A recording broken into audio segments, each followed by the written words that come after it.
Esselamu Aleyküm değerli izleyenler. Karikatür Atölyesi'nin yeni bir bölümü ile karşınızdayız. Bugünkü çizim konumuz yıllardır dinmeyen acı olan yıl dönümünde Başbaklar katliamını ele alacağız. Yine sizler de ekranlar başında bizlere eşlik edebilirsiniz. Hazırsanız başlıyoruz. Başbaklar katliamı dedik. Başbaklar şöyle bir dağ yamacında olan bir köy, Erzincan'ın Kemaliye ilçesine bağlı. Biz bunu Karanlık Eller adı altında ve yine Karanlık Odaklar'ın planları çerçevesinde ele almaya çalışacağız. O yüzden şurada, yani sol tarafta burayı hedef gösteren karanlık büyük bir el yapacağız. Yine onun altında ise bunları bu katliamı gerçekleştiren özellikle tetikçileri yapacağız ve yine sağ tarafta ise köyü resmedeceğiz ve oradaki katliamı, yani özellikle duman veya akan bir kan şeklinde yapmaya çalışacağız. Şöyle başlayalım. Şurada bir dağ yamacımız olsun. Öncelikle yine kurşun kalem ile başlıyorum. Çünkü hata yapma ihtimaline karşı bir eskiz ile başlıyorum. Daha sonra mürekkep kalem ile üzerinden geçeceğim. Şöyle şurada hızlı bir şekilde bir dağ yapıyorum. Şu noktada dediğimiz gibi bir el yapacağız. Karanlık bir el. Ve şurada bir köy olacaktır. Şöyle detaylı çizime başlayalım.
Şöyle elin çıktığı örneğin ceket kısmı biraz daha uzun yapıyorum. Yani normalinden daha uzun.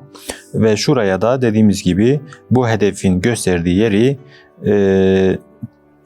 örneğin o fiili olarak katliamını gerçekleştirenleri, yani oradaki belki de tetikçileri şuraya yerleştireceğiz. Yani hem hedef gösteren hem de destek verenin aslında aynı yer olduğunu anlatmaya çalışıyoruz. Şöyle bir ceket şeklinde olsun. Şuraya kadar uzatıyorum.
Şurada bir köy yapalım. Tabii ki köyün aynı zamanda bir camisi de olması gerekiyor. Çünkü yani Müslümanların yaşadığı bir köy.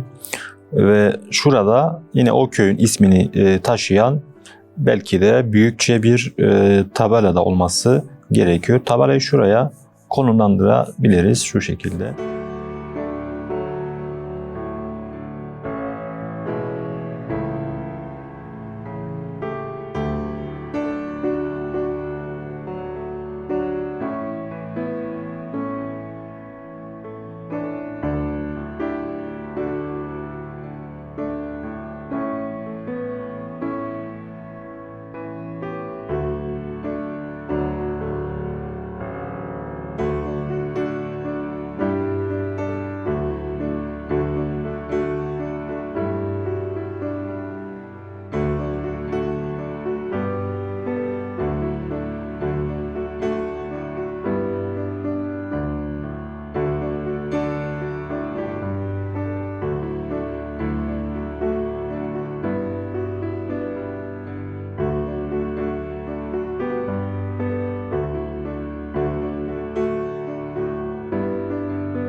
Kurşun kalem ile çizimimiz bittikten sonra artık daha siyah bir kalem ile yani mürekkep bir kalem ile üzerinden geçebiliriz.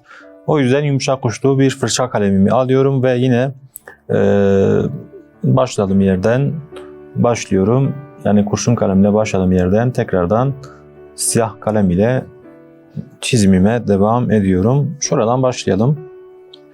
Şöyle. Tabii karanlık bir el dediğimiz için biraz daha siyah ağırlıklı bir çizim olacak. Özellikle bu el kısmını çizerken şöyle.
Bugünkü çizimimizin sonuna geldik. Bugün yıl dönümünde dinmeyen acı Başbağlar katliamını ele aldık. Yeni bir bölümde yeni bir konu ile karşınızda olmak ümidiyle Allah'a emanet olun.